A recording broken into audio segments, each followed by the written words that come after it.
I like this effect a lot. I really like that they took the magic weapon text and like, but what if it were actually interesting?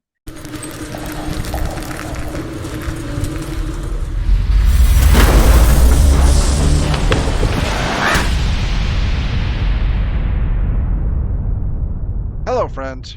Robert Bevan here, author of the Caverns Creatures series of comedy, fantasy novels, and short stories. With me is Sam West, and today we're talking about the spell Holy Weapon. Sword. This Nice. is, I think, this feels to me like it's supposed to be a magic weapon in like every possible facet, but it is a cool spell too. So this one's the other's got everything. It was given to clerics and paladins, so it's like a cleric buff spell or a paladin top end feature. Bummer, but as a ninth level spell or as a ninth level beat feature that clerics can get access to, and not a 17th level feature. I think this thing's pretty solid. So it's bonus action to cast. It's when you get it as paladin, Yeah, isn't that I rough? know.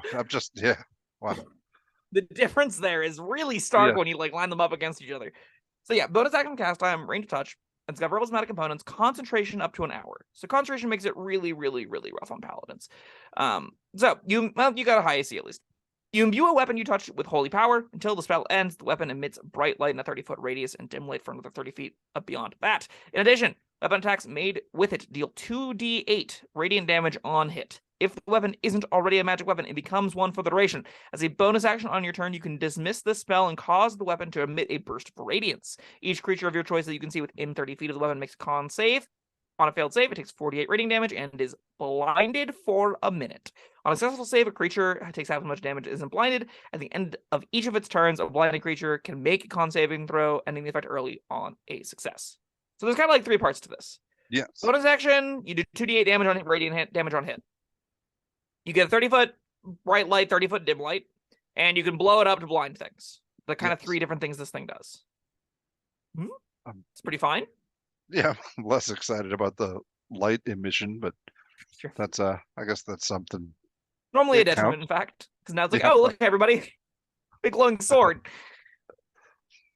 But you don't have to use this on yourself. You can cast this on somebody else's weapon, right? You imbue weapon you touch. Yep, it can be the fighter's weapon, which is where it is at its best.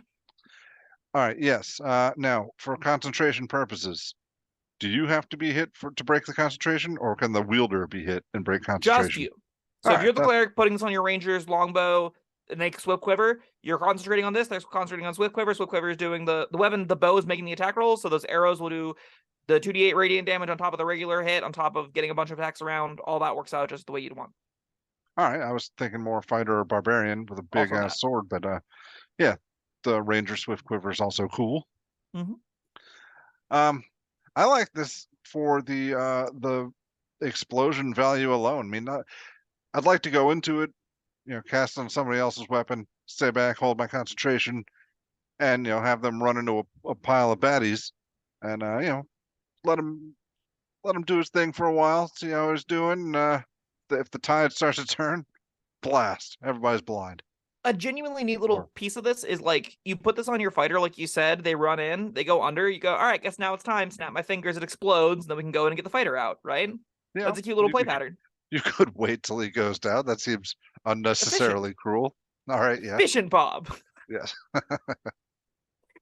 D&D healing is all about efficiency, action efficiency predominantly. And that means being unconscious is part of the job. I really like that it's selective. I like that you can... Yes, very much. You can just I just want to hit enemies, and this will just hit enemies. And there's no real rhyme or reason to it. It just does that. It just sculpts automatically for you, which is, I think, very cleric feeling to me. I like that they get to selectively pick who's worthy and who isn't. Whereas I'm glad wizard spells tend to require sculpt spell and other stuff to do this kind of effect. Add some novelty to it. It's got a kind of a Ark of the Covenant vibe. Yeah. Melting off Nazi faces. I definitely think all of our perks and pros to this definitely constitute a spell you get at 9th level. 2d8 rating damage on it's pretty good. It scales as people get to higher levels. Pretty good. You can do an area effect decent blind. Pretty good for a 5th level spell you get at 9th level that's getting all those things sort of working for it. This is the kind of spell that as a cleric you go, all right, as opposed to getting my Summon Celestial isn't even online yet. So prior to Summon Celestial, I'm going to make a super fighter. And we're going to have this cool tag team dynamic, and we're going to do some awesome cool crap. And then you get to 17th level, and the paladin goes, guys, and he lights his sword up, and he's like, that's okay. You got it, champ. Don't mind me. I'm gonna grant that kid's wish and cure his cancer. I'm gonna like cause the sky to fall and blow up the world. I'm gonna create gates to extra dimensions. You get hit. Oh, look at you go. The 30-foot light. You're doing great, champ.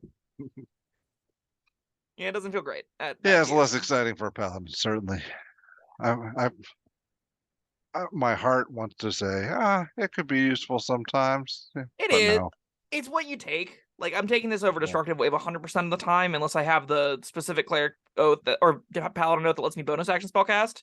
Just because, like, this is a bonus action that sets up my attacks for an extra 48 radiant damage. Yeah, sure, why not? And then I can spine on top of those. Like, yeah, we're just gonna, like, do 2d8 plus 8d8, or 2d8 plus 48 plus my regular greatsword attacks. It's just, like, giant. Like, if you like picking up a giant pound of dice and just throwing it into the table, that will deliver that fantasy for you. And then you'll be like, but this is the same number of dice my wizard's been doing at 5th level. Don't worry about it. And I don't know, maybe you're fighting a bunch of wizards and you can blind half of them. You might a lot of things. Blind isn't that of immune to that condition isn't that immune. There are not many things in this game that are immune to blind, is what I'm trying to say. You got it. Yeah, we got there eventually. Yeah, that's a thing. Yeah. I like this effect a lot. I really like that they took the magic weapon text and like, but what if it were actually interesting? Because it isn't just damage on hit. It also has two other little effects. I mean, the first effect is little, the second effect is big. It is an area of light, so it's got a little bit of magic feeling to it, and it blows up when you want it to, which adds some extra utility to it. This kind of design, I think, is a lot better than even stuff like Hex and Hunter's Mark, which have like this menial, almost pointless secondary text, and then you do a d6 damage on hit. I much prefer, I do d6 damage on hit, and I can have this cool decision of when do I expend it? When is it right to blow this up and hit a bunch of things around me versus trying to get a little bit more juice out of it? You get this cool risk-reward play pattern where you're trying to say, how long can I keep this thing going versus I'm in danger, my concentration is good on anyway. Let's, get the value out of it right now and break it. Yeah. There's a lot of cool decision-making that comes into this kind of effect, and I think it's really elegant. I'm a big fan. It's not that complex, though, still. It's not what? It's not complex reading it. It's complex playing with it, Right. Yeah, I agree with pretty much everything you just said. Nice. Yeah. Agreement. This is the first video we've had like consensus agreement on the last like 4 videos. Well, that makes me happy because Yeah. I don't want to always be agreeing with you. That doesn't make for interesting videos. But this one, I can't argue with any of this. Yeah, it's perfectly reasonable. Yeah. Just a fine little 5th level spell, and then a lot worse as a 17th level spell. That's just a half-caster problem, though. We talk about that all the time on this channel. Yeah, we do.